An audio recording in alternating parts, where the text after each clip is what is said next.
असू दे. अरे हे निघे आला नाही आहे ना.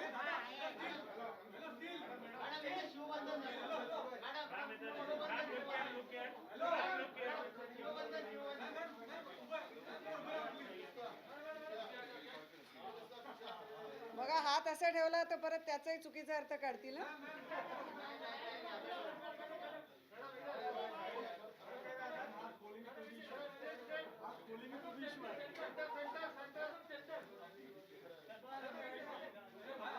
सॉरी माफ करा. कुठे सेंटर? मास्कमुळे अर्धे लोक ओळखायला नाही येतात.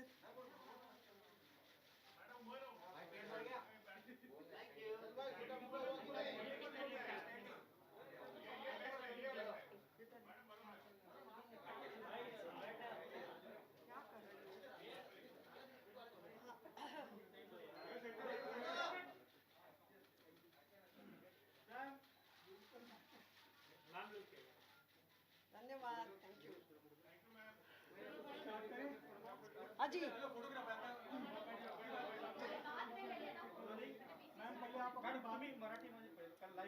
सर्वप्रथम तर अर्थातच कोविडच्या काळामध्ये तुम्ही एवढ्या मोठ्या संख्येने आलात त्याच्याकरता धन्यवाद.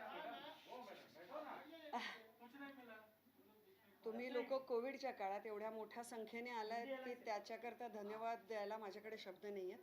मला कळत नाही आहे की रूम छोटी आहे का तुमचा नंबर जास्त आहे, पण खूप खूप धन्यवाद. खरंच शब्द नाही आहेत माझ्याकडे. आणि सर्वप्रथम तर मी हे सांगू इच्छिते की प्रेस कॉन्फरन्स अशाकरता ठेवली की बरेच दिवस बरेच प्रश्न विचारायचे होते असं मला लक्षात आलं. त्यामुळे मला असं वाटलं एकत्रित करून ते सगळ्या प्रश्नांची उत्तरं देण्याचा प्रयत्न मी जरूर करेन. जेव्हा मी चित्रपटसृष्टीमध्ये 29-30 वर्षापूर्वी माझी कारकीर्द सुरू केली तेव्हा अत्यंत साध्यासुध्या मराठमोळ्या घरातनं आलेली मुलगी होते मी, अजूनही आहे. आणि म्हणजे माझ्या आईला मेकअप बिकअपचं काहीही कल्पना नव्हती, आजही नाही आहे. पण एकच परमेश्वराच्या आशीर्वादानंतर एकच गोष्ट माझ्याबरोबर होती, ती म्हणजे लोकांचा साथ. आणि मी नेहमी तेव्हाही म्हणायची की तेव्हा खूप मोठे मोठे माझ्याबरोबर आर्टिस्ट होते, पण मी नेहमी सांगायची की मी मीडिया मेड स्टार नाही आहे, मी पीपल मेड स्टार आहे. आज मी माझ्या राजकीय वाटचालीची एक पाऊल जिथे उचलते तिथे मला एवढंच सांगायचं आहे तुम्हा सर्वांना आणि महाराष्ट्राच्या जनतेला की ही एक अजून अवघड वाटचाल आहे आणि त्याच्याकरता त्यांचा पाठिंबा मला खूप गरजेचा आहे. कारण मी ज्याप्रमाणे चित्रपटसृष्टीमध्ये पीपल मेड स्टार झाले, लोकांनी बनवलेली मोठी स्टार, त्यानुसार मी माझ्या राजकीय आणि उर्वरित आयुष्यामध्ये लोकांनी बनवलेली लीडर होणं पसंत करेन. आणि आता तुमची पारी, बोला. मॅडम, तुम्ही काँग्रेस सोडून शिवसेनेत पक्ष प्रवेश केलेला आहे. काँग्रेस, शिवसेना, राष्ट्रवादी काँग्रेस या आता सत्ताधारी पक्ष आहेत. एकाच नावेमध्ये तुम्ही आता त्याबद्दल काय सांगाल? सर्वप्रथम तर मी काँग्रेस पक्ष सोडून ऑलमोस्ट 14 महिने झाले. त्यामुळे मी 14 तासाच्या आत काँग्रेस सोडल्यासारखं कृपया मला प्रश्न विचारू नका. त्याच्यात खूप प्रश्न असतो, फरक असतो जेव्हा लोक एक पक्ष सोडून लगेच दुसरा पक्ष पकडतात. पण मला असं वाटतं की खरोखरच महाआघाडी सरकारने वाखाणण्यासारखी कामगिरी केलेली आहे. कारण का गेल्या नोव्हेंबरमध्ये आता 1 वर्ष झालं, म्हणजे डिसेंबर, जानेवारी, फेब्रुवारी अक्षरशः 3 महिने या सरकारला नॉर्मल महिने ज्याला म्हणतात ते मिळाले. आणि अतिशय महाराष्ट्राच्या कठीण कालावधीमध्ये म्हणजे सर्व प्रकारचे अतिशय मुश्किलाताचे दिवस महाराष्ट्राने बघितले ह्याच्यात.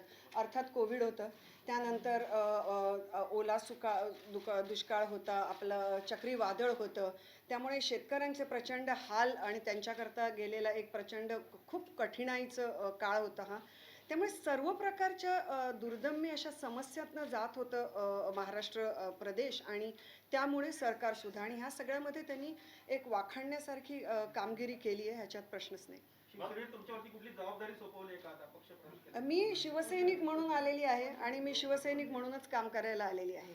तुम्हाला विधान परिषदेचं आमदार पद दिलेलं आहे, राज्यपाल नियुक्त. मला दिलेलं नाही आहे हो. असं देणार ते कधी देतील तेव्हा देतील. आता सांगा तुम्ही. पण मला माझं नाव जरूर सजेस्ट केलं गेलेलं आहे. आणि मला तुम्हाला नम्रपणे हेही सांगायला आवडेल की मी माझ्यावरती आत्ताच्या आत्ता पक्ष जॉईन करण्याची कुठल्याही प्रकारची सक्ती किंवा काही प्रकारची गोड सक्तीही नव्हती. पण मला असं वाटलं नाही की माझं नाव म्हणजे MLC मिळणं हा या सगळ्या मोठ्या वाटचालीचा एक छोटासा पहिला टप्पा असेल. त्यामुळे मुळात मला काम करण्याची इच्छा असल्यामुळे मी शिवसेना प्रवेश आज केलेला आहे. भाजपने टीका देखील सुरू केली आहे. हिंदी हिंदी कि क्या कारण है आपकी शिवसेना कोई नाही, आज आपण जास्त करून माझ्यावरती बोलू, त्याच्यानंतर पुढच्या वाटचालींवरती बोलायला मीही इथेच आणि तुम्ही इथेच आहात. तुम्ही देखील काँग्रेस सोडत शिवसेनेची नाही नाही, मला असं वाटतं की दोन व्यक्तींचे जे प्रवास असतात ते कारण त्या दोन व्यक्ती एका काय म्हणतात ते एका पक्ष सोडून दुसऱ्या पक्षात येतात म्हणून ते त्यांचे प्रवास त्यांना एकत्र जोखणं चुकीचं ठरेल. कारण प्रत्येकाचा प्रवास वेगळा असतो. त्यांचा प्रवास पूर्णतः वेगळा आहे, त्यांची स्टोरी वेगळी आहे, माझा प्रवास वेगळा आहे. त्यामुळे त्यांच्या प्रवासाबरोबर माझा प्रवास कंपेअर करणं बरोबर नाही. हा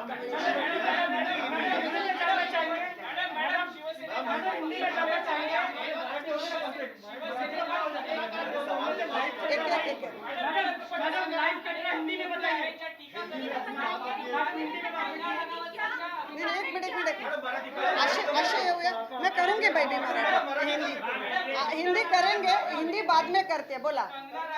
अभिनेत्री शिवसेनेला वारंवार टार्गेट करत असतात, शिवसेनेवर टीका करत असतात. आता त्या अभिनेत्रीला एक अभिनेत्री आणि शिवसेनेचा सदस्य म्हणून तुम्ही उत्तर देणार का? नाही, अजिबात नाही. तुम्ही त्यांचे फॅन आहात का? हां, मी पण नाही. मला असं वाटतं मी सांगते त्याचं उत्तर. मला असं वाटतं त्यांच्यावर बोलायला पाहिजे होतं, त्याच्यापेक्षा जास्त ऑलरेडी बोललं गेलेलं आहे आणि आता बोलायची गरज नाही आहे. आणि टीका करायला लोकशाही आहे, अभिव्यक्ती स्वातंत्र्य आहे, कोणी ती करावी. त्याला तुम्ही उत्तर देणार नाही का? नाही, मी तेव्हा सुद्धा त्यांना उत्तर द्यायला सर्वप्रथम तर आज क्लिअर करू इच्छिते. मी जो इंटरव्ह्यू केला होता तो त्यांना उत्तर देण्याकरता तेव्हाही केलेला नव्हता. तो त्या इंटरव्ह्यूचा एक भाग असणार होता. पण त्या काही काय म्हणतात ते प्रश्नांच्या ओघाओघामध्ये जास्त प्रश्न त्यांच्याबद्दल विचारले गेले म्हणून त्याच्यावरती उत्तरं द्यावी लागली.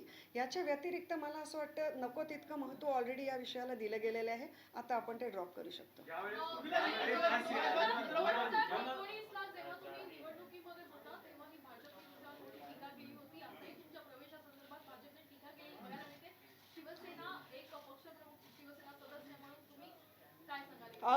भाजपच्या टीका म्हणजे काय आहे, पुढे तुम्हाला आयुष्यामध्ये माझ्या कदाचित मी हे आज घातलंय थोडंफार, ते सोडून वेगळी वेगळी मेडल्स दिसतील. कारण ज्या प्रचंड प्रकारे माझे ट्रोल्स परत सुरू झालेले आहेत त्या सगळ्यांनाही मी खूप अगदी एक वॉर्म वेलकम देऊ इच्छिते. आणि त्यातले एकही ट्रोल, त्याच्यातला एक एक ट्रोल माझ्याकरता मोठ्या मोठ्या पदकांसारखा आहे. कारण त्याच्यातलं एक एक ट्रोल मला हे दाखवतं की जे मी करते ते मी बरोबर रस्त्यावर चालले आणि त्याच रस्त्यावर मी चालत राहणार. आणि त्या ट्रोल इतक्या हीन पातळीचे असतात की त्याच्यावरती मला वाटतं बोलून त्याच्यावरती त्याला महत्त्व देणं पण चुकीचं होईल. पण तीच त्यांची नेहमी रणनीती राहिलेली आहे की एखाद्या व्यक्तीला पर्सनल टीका करून आणि पर्सनल ट्रोल करून खाली खेचणे.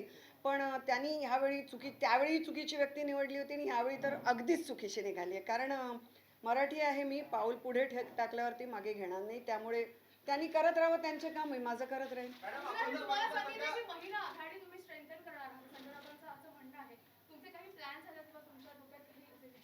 महिला आघाडी खरं सांगायचं तर शिवसेनेची इतकी भक्कम आहे की मला फार आनंद आहे की मी त्यांचा भाग जर होऊ शकले. पण आणि काम करायला खूप आहे. आणि मेन गोष्ट मला ह्याच्यावरती अगदी इमिजिएटली काम करायला आवडेल की मुंबईमध्ये फक्त महाराष्ट्रात नाही, देशभरात नाही तर जगभरातनं असंख्य मुली येतात. त्यांना त्यांच्या आई वडील खूप आत्मविश्वासाने पाठवतात की आमच्या मुली मुंबईमध्ये सेफ आहेत. आणि मला खूप आनंद आहे आणि अभिमान आहे की मी अशा मुंबई शहराचा भाग आहे की त्या मुली इथे खूप सेफ आहेत. तर विमेन्स सेफ्टी आणि विमेनचे दुसरे अनेक अगणित जे प्रॉब्लेम आहेत खरं सांगायचं ते महाराष्ट्रभर आहेत. आणि त्याच्यावरती मला काम करायला जास्त आवडेल. मुलं आणि बायकांच्या अनेक विचारांना. इनफॅक्ट जर माझी MLC कधी मधी झाली अनाऊन्स तर मी जरूर माझा जो पहिला विचार आहे तो त्याच्यावरचाच आहे, त्याच्याशी रिलेटेड आहे. पण तो वेळ येईल तेव्हा मी जरूर त्या डिस्कस करेन. कमलेशजी बोला. कलाकार जेव्हा जेव्हा राजकारणात येतात ते फार काळ टिकत आहेत. म्हणजे अमिताभ बच्चन यांनी प्रयोग करून बघितला, ते पण टिकले नाही राजकारणात. तुम्ही एक पक्ष जॉईन केला, तुम्हाला त्याचा अनुभव वाईट आला, सोडला. किती लांब तुमची लिंक तुम्ही बघताय? मला असं वाटतं की हे विचारणं म्हणजे थोडंसं जोक इज ऑन यू, कारण जेव्हा मी काँग्रेस सोडली तेव्हा पण मी असं कधीही म्हटलेलं नव्हतं. जरूर माझं पत्र काढा आणि वाचा की मी राजनीती पॉलिटिक्स सोडलं आहे. मी फक्त एवढं म्हटलं होतं की मी पक्ष सोडत आहे, पण मी लोकांकरता काम करत राहीन. एक झालं. आणि त्यामुळे मी तेव्हाही पॉलिटिक्स सोडलेलंच नव्हतं. आणि आताही मला जितकं माझ्यामध्ये कॅपॅसिटी आहे त्याने अगदी म्हणजे अगदी जमिनीवरती उतरून काम करण्याची माझी इच्छा आहे. कारण मला मुळात असं वाटतच नाही की AC रूममध्ये बसून ह्या सगळ्या गोष्टी होऊ शकतात. त्यामुळे येणारा काळ जो आहे, आज मी तुम्हा सर्वांकरता आणि महाराष्ट्राच्या जनतेकरता कडनं फक्त थोडा विश्वास आणि थोडा वेळ मागत आहे. कारण येणारा काळ, मला असं वाटतं मी कितीही बोलले तरी येणारा काळ ज्या प्रकारे लोकसभा निवडणुकीमध्ये बरेच लोक आले, सर्व प्रकारच्या चॅनल्स माझ्या मुलाखती घेतल्या, पण कुठेतरी माझ्या कामाने जे काही, म्हणजे मी हरले तरीही जे जे जे सिद्ध केलं माझ्या कामाने ते माझ्या बोलण्याने होऊ शकणार नाही. त्यामुळे आज मी फक्त थोडा वेळ मागू शकते.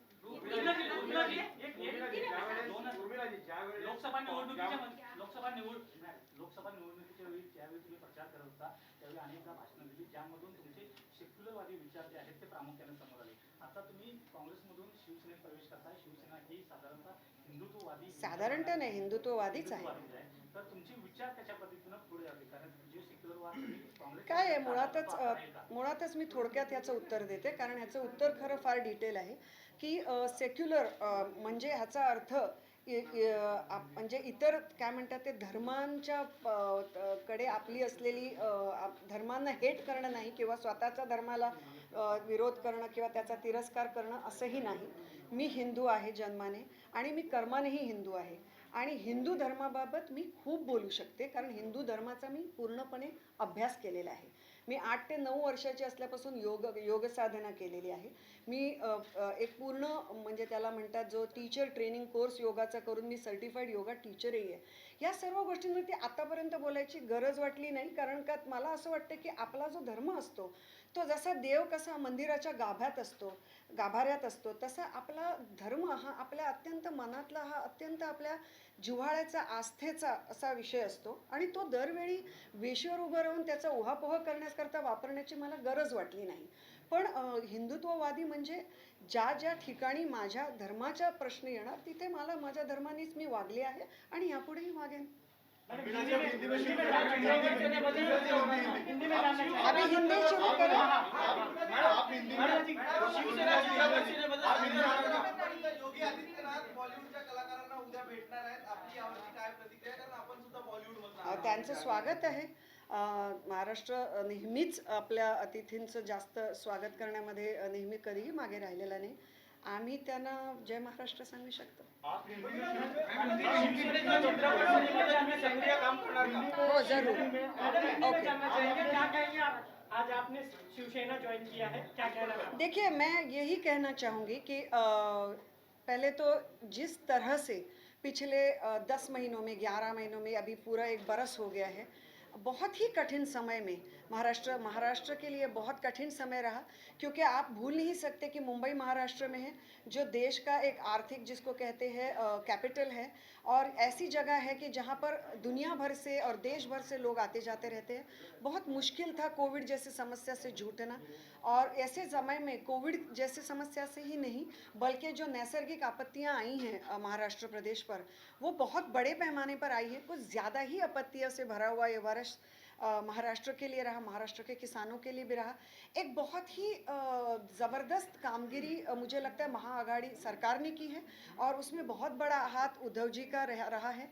और उद्धव जी एक CM के तौर पर उन्होंने इतनी बढ़िया तरह से महाराष्ट्र को संभाला है, अपने साथ लेकर चले हैं. जहाँ पे ज़रूरत होती है वहाँ पे वो अपनी स्ट्रेंथ दिखाते हैं, जहाँ पर ज़रूरत होती है वहाँ पे वो घर का जैसे कोई बड़ा सदस्य आकर हमसे और आपसे बात करता है उस तरह लोगों को समझाते भी हैं. तो मुझे लगता है जिस तरह उन्होंने महाराष्ट्र को खूबसूरती से संभाला है वो देखकर मैं बहुत प्रभावित हूँ, और इसलिए मैं चाहती हूँ कि ऐसे नेतृत्व में मैं ज़रूर काम करना चाहूँगी. पार्टी की तरफ से, शिवसेना की तरफ से किसने आपको अप्रोच किया? क्या रश्मि ठाकरे जी का कोई भूमिका आपको साथ में रखने में, सुबंधन बांधने में कुछ बातचीत हुई और कुछ आपको रखा हो? रश्मि जी हैं, और फिर बहुत सारे लोग उनके साथ हैं, लेकिन मुझे कॉल दरअसल उद्धव जी से भी आया, और उद्धव जी ने मुझे बहुत ही खूबसूरत खूबसूरत बात कही जब उन्होंने जब MLC की बात हुई, उन्होंने मुझे कहा, पहले मैं मराठी में कहना चाहूँगी की आपली जी विधान परिषद आहे महाराष्ट्राची परंपरा इतकी मोठी आहे की त्याच्यामध्ये महाराष्ट्राच्या विधानसभेचा सामाजिक आणि सांस्कृतिक दर्जा वाढावा अशी माझी मनोमन इच्छा आहे. कारण का ही जी परिषद ह्या ज्या जागा आहेत, ही जी भवनं आहेत, त्याच्यात जायला लोकांना खूप मोठा प्रवास करावा लागतो. तर त्याची तिथले जे बोलणं होतं त्याचा कुठेतरी दर्जा खूप मोठा वाढला पाहिजे आणि त्याच्याकरता तुमच्यासारख्या लोकांची गरज आहे. तर ये सोच ही पहले मुझे बहुत बढ़िया लगी कि उन्होंने कहा कि विधान परिषद जैसी जगहों पर बहुत ज़रूरी है कि महाराष्ट्र जैसा प्रदेश जो अपने आप में सांस्कृतिक और सामाजिक मूल्यों पे हमेशा आगे रहा है, ऐसे मूल्यों को आगे रखना बहुत ज़रूरी है. और इसलिए कहीं ना कहीं उन्होंने मेरे बारे में सोचा, इसके लिए मैं अपने आप को बहुत खुशनसीब समझती हूँ. जब आपने कांग्रेस से रिजाइन किया तब आपके साथ व्यवहार हुआ है, आखिर ऐसी कौन सी बात थी जिसकी वजह से आपको कांग्रेस छोड़ना पड़ा और 20 महीने के अंदर आपकी ये दूसरी पार्टी है? नहीं, मेरे साथ दुर्व्यवहार हुआ है ऐसे नहीं मैंने कहा था. मैंने ये कहा था कि कांग्रेस में जब मैंने कैंपेन किया था तो जिस तरह की कुछ चीज़ें होनी चाहिए थी वो उस तरह से हुई नहीं है. इस तरह से आज भी मुझे कांग्रेस की तरफ कोई भी अलगाव या कोई भी मुश्किल या कोई भी ये नहीं है. और यहाँ पर लोग क्या करते हैं, पार्टी में रहकर भी पार्टी की बुराइयाँ करते हैं और बल्कि ज़्यादा बुराइयाँ करते हैं पार्टी में रहकर. विधानसभा के चुनाव आने वाले थे तो भले ही मेरे ऊपर बहुत उस वक्त लांछन लगे, लेकिन मैंने पार्टी के ऊपर मैंने किसी भी तरह का कोई इंटरव्यू इसलिए नहीं दिया क्योंकि मैं पार्टी के बारे में कोई भी नेगेटिव चीज़ें ना बोलना चाहती थी ना फैलाना चाहती हूँ. आज भी मुझे सोनिया जी और राहुल जी के बारे में रिस्पेक्ट है. और महाराष्ट्र प्रदेश में कहूँ तो बाला साहेब थोरात जी जैसे बहुत ही एबल हमको उनको वहाँ पे जो महाराष्ट्र प्रदेश में मराठी और हिंदी में कसरत थोड़ी मुश्किल हो जाती है. बहुत बेहतरीन लीडर है अपने आप में. सो अभी मुझे नहीं लगता ये सारी चीज़ें मायने रखती हैं क्योंकि एक बरस से ज़्यादा वक्त जब इंसान उस पर गुजारता है तो मतलब मुझे लगता है कि अपने आप में कोई वजह रही होंगी.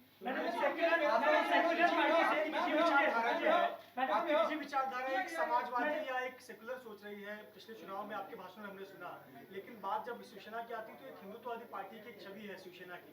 आप इस पार्टी में कैसे एडजस्ट करेंगे? मुझे ऐसे लगता है कि आप छवि जो भी हो और आप बातें जो भी करें, अंत में बेहतरी इसी में होती है जिसमें लोगों का भला होता है. तो मैं आप लोगों से पूछना चाहती हूँ कि जो एक बरस का आपने शासन देखा है महाराष्ट्र में, क्या आपको ऐसे नहीं लगता कि इस शासन में किसी भी तरह के लोगों को स्पेशल ट्रीटमेंट या किसी भी तरह के लोगों को कम ट्रीटमेंट, इस तरह का कोई दुर्व्यवहार महाराष्ट्र में हुआ है और ना ही वो आगे चलकर होगा? इसकी मुझे पूरी मुझे उसमें उम्मीद है. नहीं, मुझे क्या कहते हैं उसको, आई am sure about it. And मुझे लगता है आज के वक्त में वो ज़्यादा महत्वपूर्ण है. और मेरा जो हमेशा सोचना था वो लोगों के प्रति था. जब मैंने इंटरव्यूज़ भी इसके पहले किए और कुछ चीज़ों पर बोली, तब भी मैंने यही कहा कि मैं किसी के खिलाफ बातें नहीं कर रही हूँ, मैं महाराष्ट्र के लोगों के लिए बात कर रही हूँ. इसमें बहुत फ़र्क होता है, नेगेटिव वर्सेस पॉजिटिव आउटलुक रखने का फ़र्क होता है. और ये आउटलुक डेफिनेटली शिवसेना में, और अब सत्ता में आने के बाद किस तरह लोगों से बिहेव करते हैं, किस तरह से उन्हें प्रशासन देते हैं, बहुत मायने रखता है. और मुझे लगता है उसमें शिवसेना बहुत बड़े पैमाने पर खरी उतरी है लोगों के एक्सपेक्टेशंस पे. जब आपने कांग्रेस ज्वाइन किया था तो आप बहुत उम्मीद में थी. जब आपने कांग्रेस ज्वाइन किया था बहुत उम्मीद में थी, लेकिन आपने हाउस पॉलिटिक्स का जिक्र किया था, इसके बाद आपने कांग्रेस छोड़ दिया. आपको लगता है कि शिवसेना में वो समय नहीं आएगा कि नहीं, मुझे लगता है हाउस पैटी पॉलिटिक्स हो, हाउस पॉलिटिक्स हो, और अन्य अगणित मुद्दे हो, हर एक पार्टी में होते हैं, हर एक पक्ष में होते हैं. मैं भी काफ़ी नई थी पॉलिटिक्स में, शायद मैं तैयार नहीं थी इस तरह की चीज़ों को डील करने में. मैं इसके लिए किसी के भी ऊपर, मुझे बहुत आसान है दूसरे लोगों के ऊपर लांछन लगाना, यहाँ बैठ के बड़ी बड़ी चीज़ें बोलना, लेकिन ऐसी कोई भी चीज़ें करने में मुझे कोई इंटरेस्ट ना तब था ना अभी है. क्योंकि मेरी राजनीति पहले तो दूसरों को नीचा दिखा के और दूसरों के बारे में गलत शलत बातें करके शुरू करने से शुरू नहीं होती. हाय सोहित, फाइनली मैम दो सवाल है. पहला सवाल ये है कि ये भी कहा जा रहा था कि क्या कांग्रेस की ओर से भी आपने कहा गया था क्या कि MLC के टिकट की जो बात है, क्या कांग्रेस की ओर से भी आपको कहा गया था कि ऑफर दिया गया था पहली? और दूसरी जो अभी आपने कहा कि नेगेटिव और पॉजिटिव वाली बात जो कही आपने, तो अभी जैसे आप कह रहे हैं कि आपके ऊपर ट्रोल हो रहा है और आप शिवसेना भी उस समय ज्वाइन कर रहे हैं जब कहीं ना कहीं सेंटर वर्सेस स्टेट हो रहा है, वहां से भी बॉलीवुड के कई लोग कई सारी चीजें बोल रहे हैं, तो इसे आप किस तरह से देखती हैं, ये दोनों चीजों को? पहले तो कांग्रेस से मुझे एमएलसी ऑफर हुई थी, ये बात मैं अपने मुंह से कभी नहीं बोलती आप लोगों को, क्योंकि मुझे गलत लगता है वो। लेकिन मैंने अन्य वजहों से कांग्रेस छोड़ी थी और ना मैं पद की लालसा में तब आई थी, ना मैं अब आई हूँ। भले ही किसको, मुझे लगता है एक हद के बाद जिसको जो भी सोचना है वो सोचेगा। तो मैं सिर्फ बता सकती हूँ, उसके बारे में हर किसी की सोच है और हर किसी के विचार है। लेकिन पद का इशू था नहीं, लेकिन मेरे दूसरे इश्यूज़ के वजह से मैंने कांग्रेस की तरफ से बहुत ही रिस्पेक्टफुली इसलिए एमएलसी स्वीकार करना सही नहीं समझा। तो एमएलसी का इशू था नहीं। और दूसरी चीज़ क्या आपने पूछी थी? जो ट्रोल हो रहा है जी, और- ट्रोल। तो ट्रोल का क्या है कि जैसे मैंने कहा कि ट्रोल्स जो होते हैं, आपको मेरे बचपन में मेरे फादर मुझे कहा करते थे, अगर आपको कोई भी ना बोले कि आप गलत हो, आप ये हो वो हो, समझो आप गलत रास्ते पर चल रहे हो। तो मुझे इतने ट्रोल्स मिले हैं और आप मेरे साइड इस पेज पे जाकर देखिए, ना मैं किसी को ब्लॉक करती हूँ, ना मैं किसी को। और मैं तो चाहती हूँ कि अगर मुझसे कुछ गलती कल को अगर हो तो आप लोगों में से भी कुछ लोग आकर मुझे बताएं। लेकिन मेरा मानना ये है मेनली कि एक बहुत ही जहरीला सा जो एक एटमॉस्फेयर डेफिनेटली आज देश के पॉलिटिक्स में हो चुका है, कहीं ना कहीं से शुरुआत तो करनी चाहिए कि ये जहरीलापन हटाया जाए। और मुझे लगता है दूसरों को बताने से पहले मैं खुद से कोशिश करूंगी कि मैं ज़्यादा कम से कम, मैंने एक पूरा लोकसभा कैंपेन और बहुत बढ़िया कैंपेन, जहाँ पे मुझे नहीं लगता देश का कोई भी बड़ा हर एक बड़ा चैनल आया और उन्होंने कवर किया। और खुशी है मुझे इस बात की कि इस सारे चैनल कैंपेन के दौरान मैंने एक भी व्यक्ति पर कोई भी व्यक्तिगत टिप्पणी नहीं की, किसी पर भी कोई भी आलोचना और गलत चीज़ों के बारे में नहीं बोला। तो मैं यही चाहती हूँ। माहौल जहरीला हो गया है और खुद आप हिंदी फिल्म इंडस्ट्री से आती हैं और आपने ये भी जिक्र किया कि आप बच्चियों के लिए, महिलाओं के लिए कुछ करना चाहती हैं। इन महीनों में वो सुशांत सिंह राजपूत जिस तरह उनकी आत्महत्या हुई और उसके बाद जो माहौल इंडस्ट्री में बना और ड्रग्स को लेकर जो अभी फिलहाल में चल रहा है, गिरफ्तारियां हो रही हैं, आप बॉलीवुड इमेज जिस तरह से बनी है इस पूरे माहौल में, इस पूरे दौर में, इस पूरे पीरियड में, उसके लिए क्या कार्रवाई करना चाहेंगे और क्या आपकी तैयारी रहेगी, because you belong to the industry में? I think first of all definitely Bollywood people also need to do something for themselves. उनको भी ज़रूरत है कि वो अपने आप के लिए खड़े हो जाएं और उसके बाद हमारे जैसे लोग उनकी मदद भी कर सकते हैं। जो भी मैंने आज तक बॉलीवुड के लिए मैं खड़ी रही हूँ और हमेशा आगे भी रहूँगी। मुझे पहले भी पूछा गया था कि ये लोग क्यों नहीं बात करते, क्योंकि उनकी वो बहुत वल्नरेबल पोजीशन में होते हैं। ये समझते हुए भी मुझे ऐसे लगता है कि बहुत बड़े पैमाने पर बॉलीवुड को गलत लाइट में दिखाने की कोशिश की गई। बहुत बेइंतहा कड़ी मेहनत का काम होता है और बहुत ज़्यादा करोड़ों पैसे लगे होते हैं और वो मेहनत वाले लोग होते हैं। और बॉलीवुड लोग मतलब 4-5 स्टार्स नहीं होते जिन्हें शायद आप पसंद करें ना करें। आज बहुत सारे लोग हैं जिनको मैं पसंद नहीं करती, लेकिन अगर उनकी फिल्में बैन करो, अगर ये ट्रेंडिंग हो रहा है तो वो गलत है और वो मैं गलत बोलकर ही रहूँगी। तो अपने अपने नज़रिए का और समझ का ये विचार है।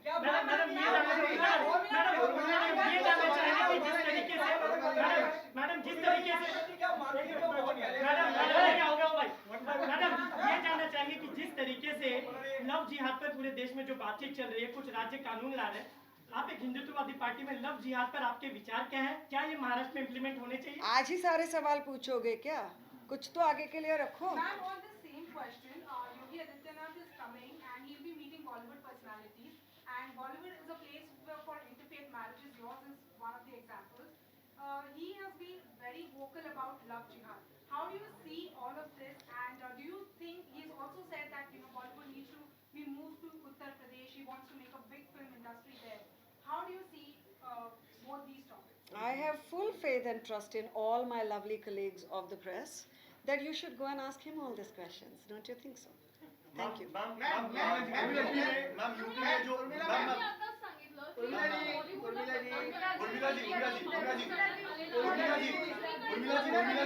यूपी में एक लास्ट लेती हूँ।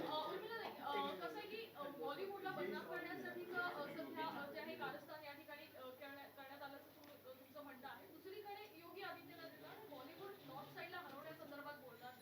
एकूणच काय म्हणणं आहे, कारण ज्या बॉलिवूडला बदनाम जे करण्यात आलेलं आहे आणि नाही, मी तेच म्हणते की मला असं वाटतं हे सर्व प्रश्न लोकशाहीचा चौथा स्तंभ आणि जनरली माझ्या मते सगळा समाज आणि सगळा देश चालवणारा जो आपला मीडिया आहे त्यांनी रिस्पेक्टेड CMना विचारायला पाहिजे ते प्रश्न, आणि त्यांनी खरं तर त्यांच्या चॅनलवरती हे प्रश्न उपस्थित केले पाहिजेत आणि लोकांना विचारलं पाहिजे. आणि मला पूर्ण विश्वास आहे महाराष्ट्राच्या जनतेमध्ये की ते सगळं बघतायत, कारण महाराष्ट्राची जनता ही अक्कल गहाण ठेवून ठेवणाऱ्या लोकातली नाही आहे. त्यांना माहिती आहे काय असतं पॉलिटिक्स, आणि त्यामुळे मला असं वाटतं तेच सगळे उत्तरं देतील. आणि त्याच्या व्यतिरिक्त काम मला वाटतं तुमच्या खांद्यांवरती आहे की त्यांना हे प्रश्न जरूर विचारा. दो सवाल है पहला सवाल ये है, मैं आपको पहले क्लियर करूं, मैं कंगना रनौत का फैन नहीं हूं. जिस तरह से कंगना रनौत ने पूरा ट्रोल किया, शिवसेना को काफी कुछ कहा, सोशल मीडिया पे कुछ कहा, आप उनके बारे में क्या कहना चाहेंगे?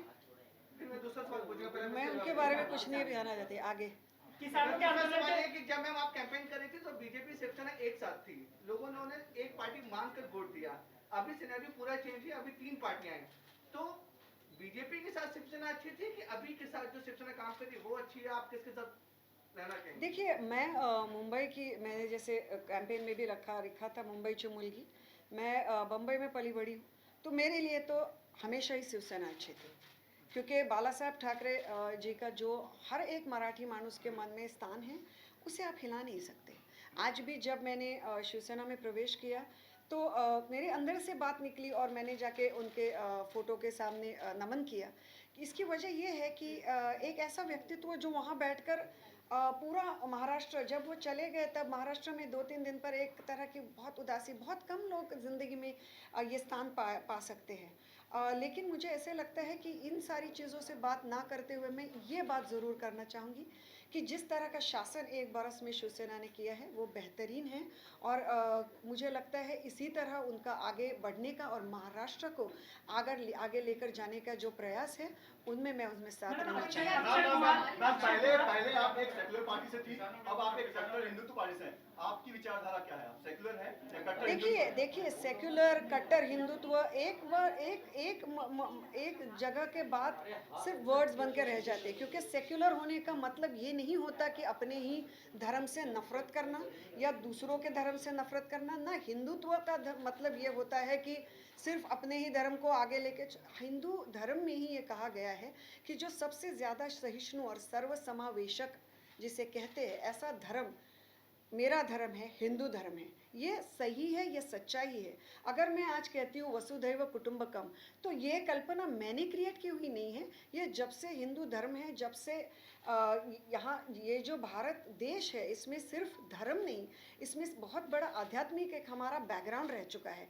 तो हम वहाँ सब से आए हुए हैं. सो ये सारी चीज़ें हमेशा से थी और है, और ये सारी चीज़ें मैंने मेरे लोकसभा के चुनाव के दौरान भी कही थी. लेकिन उस वक्त भी बड़े ही होशियारी से मेरे ही शब्दों को मोड़ तोड़ कर गलत तरीके से पेश किया गया, तो वो भी एक उनका दाव था, आज भी एक उनका दाव होगा. लेकिन मैं ये ज़रूर कहना चाहूँगी, when it comes to serving people and helping them, there is, उस वक्त भी मुझे पूछा जाता था कि आप मुंबई के हो तो पहले मुंबई कर, या पहले ये नहीं होता. लोग होते हैं, और वो पहले सबसे पहले भारतीय होते हैं, और भारतीय लोगों को और महाराष्ट्र में महाराष्ट्र के रहने वाले महाराष्ट्र के लोगों को मदद करना महाराष्ट्र शासन का पहला धर्म रहेगा.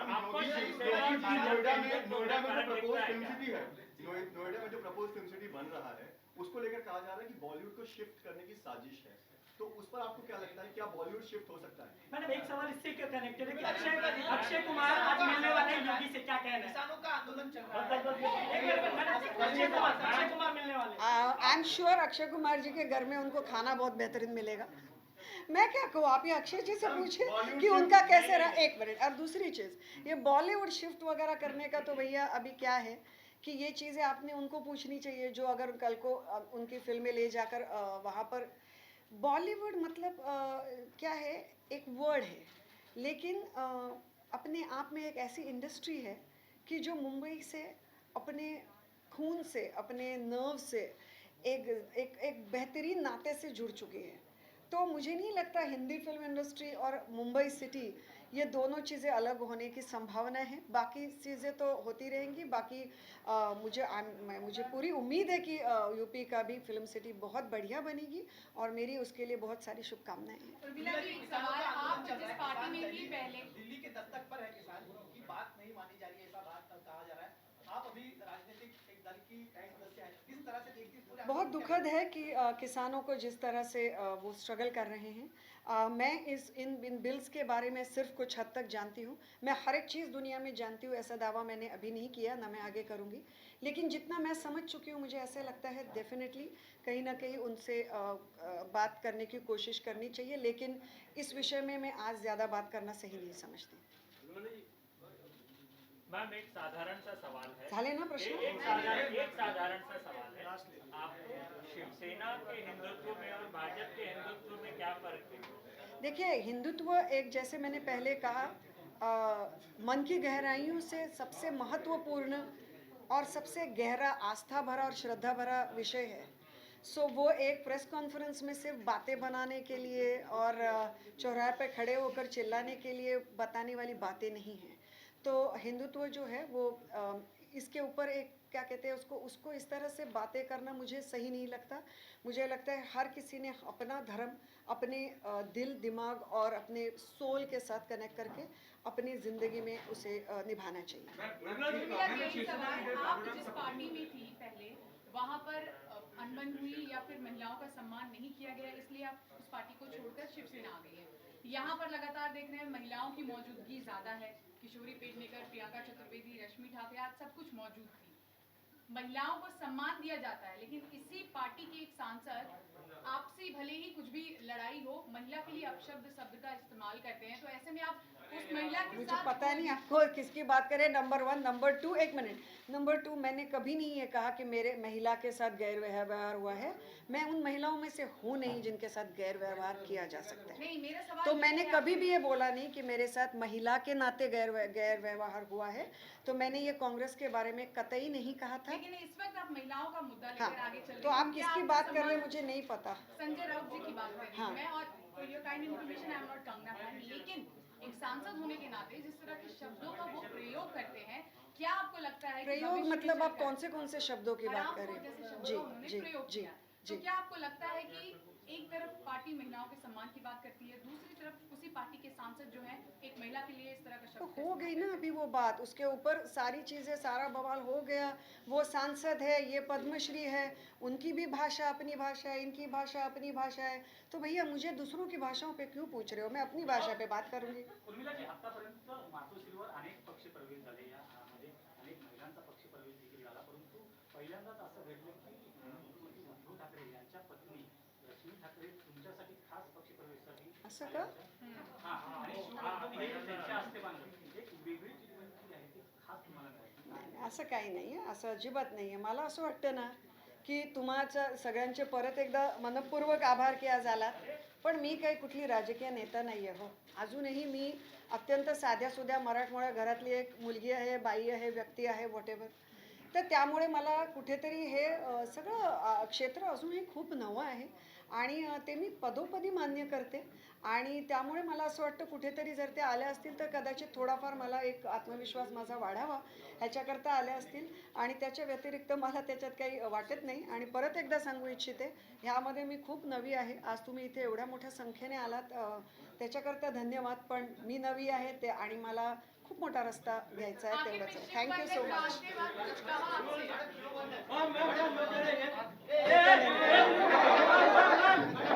अरे इधर नहीं कर सकते.